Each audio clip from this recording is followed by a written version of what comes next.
আর বিলম্ব না করো, নবীনকে হত্যা করো। সেনাপতিগণ, বেহুলাকে তোমরা অন্য মহলে নিয়ে যাও। এই উপযুক্ত শাস্তি হবে মৃত্যুদণ্ড।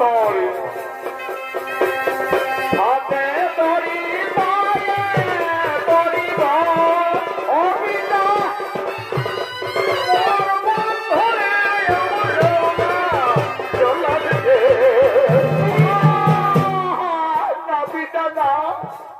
এই কঠোর আদেশ দিও না পিতা। আমি যে লক্ষ্মীন্দরকে মনে মনে প্রতিরূপে গ্রহণ করেছি পিতা, আমি লক্ষ্মীন্দরকে ছেড়ে আমি বাঁচতে পারবো না পিতা, আমি বাঁচতে পারবো না। হাতে তরি পায়ে তরি অবিতা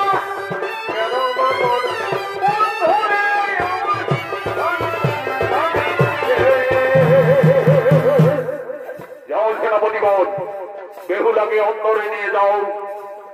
আর কয়েক দণ্ড সময় রয়েছে। সূর্য উদয় হওয়ার আগে নক্ষত্রে হবে মৃত্যু।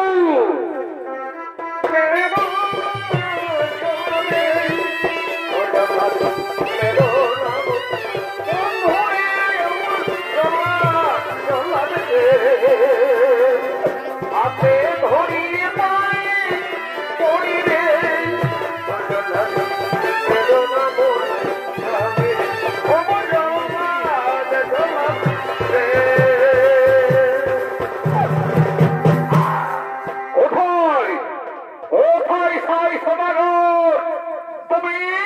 তুমি আমার পুত্র নবীনকে কেন হত্যার সম্মুখে সম্মুখীন করেছ?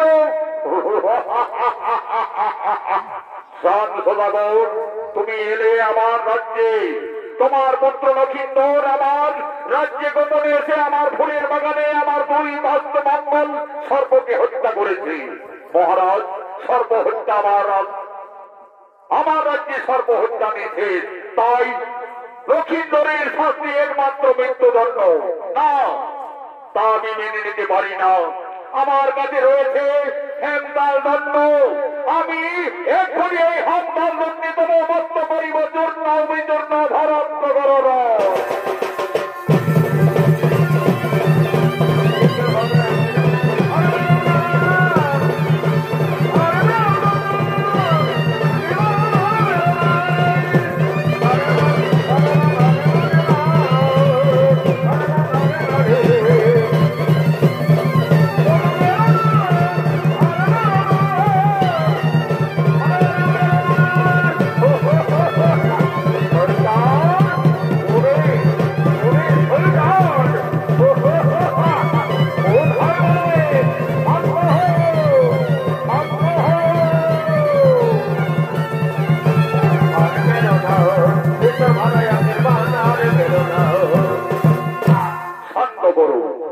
শান্ত করো ভক্ত চাঁদ সদাগর, যুদ্ধ শান্ত করো ভক্ত সাই সদাগর। বৃথায় কেন করো যুদ্ধ কারণে? বেহুলা লক্ষিন্দর আমার প্রিয় ভক্ত, তাই আমার আদেশে তোমরা ঝগড়া গোলমাল মারামারি না করে, সে আমার অভিশাপে সাপান্ত হয়ে মর্তলোকে এসেছে, তাদের তোমরা সুবিবাহের ব্যবস্থা করো। তাই হবে গুরুদেব, তাই হবে। এই নেড়ায় না ভোর যাওয়ার বিলম্ব না করে অতি সত্তর গণক ঠাকুরকে নিয়ে এসো। তাই হবে মহারাজ। এই তো মহারাজ, আমি যাব আর সঙ্গে সঙ্গে ফিরে আসবো। যাও, আর বিলম্ব করো না। এদিকে নেড়ায় না ভোর আজ গণক ঠাকুরকে আনতে যাচ্ছে।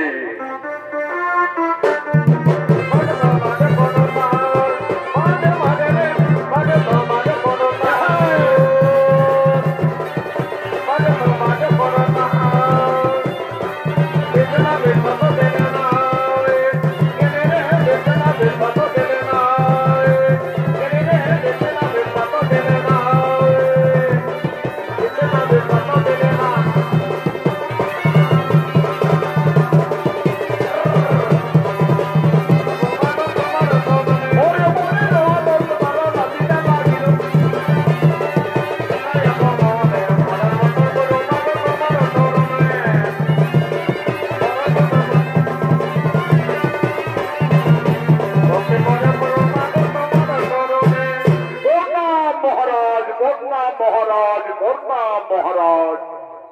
বলি শোনো শোনো ঠাকুর মশাই, আমি মনে স্থির করেছি এক্ষুনি এই মুহূর্তে নক্ষিন্দরের বিয়ের ব্যবস্থা করেছি। তুমি নক্ষিন্দর বেহুলার রাজমিলন আছে কি না আছে আমি সতী সুলক্ষণা থেকে আমার পুত্রবধূ গ্রহণ করার স্থির করেছি। দেখো দেখছি মহারাজ দেখছি। বলি কই? বলি নেড়া, বলি এদিকে আয় এদিকে আয়, বলি এইদিকে আয়। বলি বোন, আমি এক্ষুনি বাজি দেখে তাদের রাজমিলন মিলিয়ে দেখছি। সয়ে বই লক্ষিন্দর বেহুলা একদম মহারাজ, একদম রাজমিলন, একদম রাজমিলন। কিন্তু মহারাজ, কিন্তু আবার কি ঠাকুর মশাই? কিন্তু মহারাজ নক্ষিন্দরের বড় মহারাজ আদেশ না দিলে আমি বলতে পারছি না মহারাজ। বলো নিদিনে, বলো ঠাকুর মশাই, নক্ষিন্দরের কি? মহারাজ বিয়ের রাতেই নক্ষিন্দরের সর্বাঘাতে মৃত্যু মৃত্যু। তার জন্য আমি কোন চিন্তা করি না ঠাকুর মশাই। আমার কাছে রয়েছে হেমতাল ধন্য মহামন্ত্র। আমি এই হেমতাল ধন্য মহামন্ত্রে পুনর করিব জীব উদ্ধার। তুমি বিয়ের সুব্যবস্থা করো, আমি সাতালি পর্বতে আমি লোহার বাসন নির্মাণ করব। দেখি দেখি কিভাবে আমার ভক্ত নগিন্দরের সর্বাঘাতে মৃত্যু হয়। তোমরা বিয়ের আয়োজন করো।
আমি এক্ষুনি বিয়ের কাজ শুরু করব।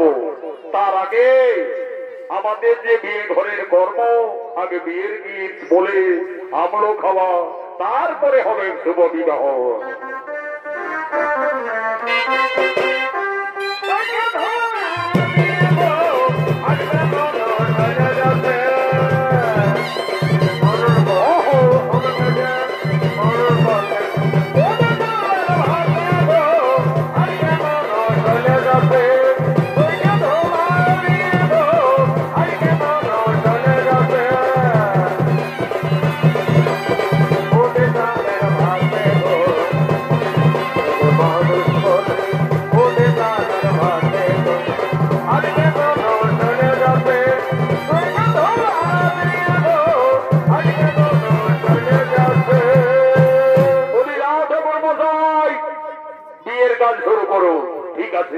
এক্ষুনি আমি মন্ত্রমুগ্ধের কাজটা শুরু করব।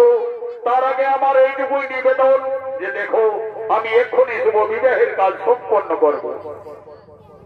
ওম নমঃ, ওম নমঃ শুভ বিবাহ সংকল্পে। ওম নমঃ, ওম নমঃ গঙ্গে গঙ্গস্য যমুনা চৈব কৃষ্ণা গোদাবরী নর্মদে সিন্ধু কাবেরী।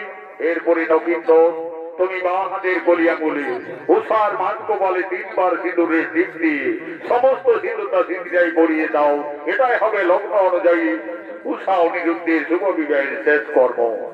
ওম শক্তি জাগো চন্দ্র সূর্য শক্তি জাগো সকল দেবগণ পঞ্চভদ্রগুণের মধ্যে একদম ব্রহ্মনুমূর্তিত রাখিয়া বেহুলা লক্ষিন্দরের শুভ বিবাহ সত্যি করে সিঁদুর দান। হরি হরি বল ভাই, হরি হরি বল ভাই।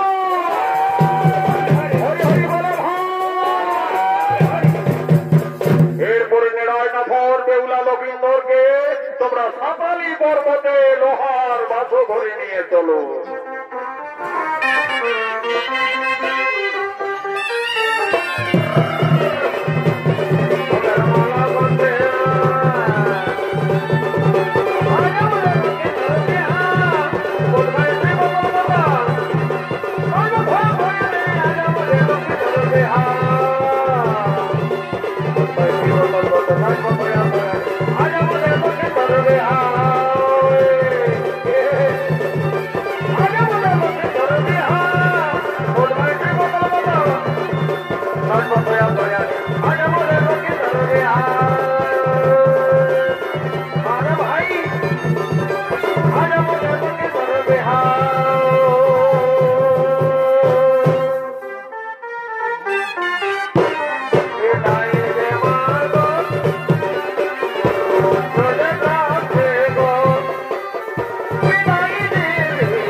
নমস্কার মাননীয় দর্শক মন্ডলী, মা ভাই বোনেরা, ভারতীয় জনকল্যাণ জনিত সমিতি ওস্তাদ সনত মাহাতো সম্প্রদায়ের দ্বিতীয় নিবেদন চাঁদ সদাগরের পূর্ব বৃত্তান্ত হইতে বেহুলা লক্ষিন্দরের শুভ বিবাহ এবং সাঁতালি পর্বতে লোহার বাসন সুনীত বালাজি গানে সমাপ্ত হল।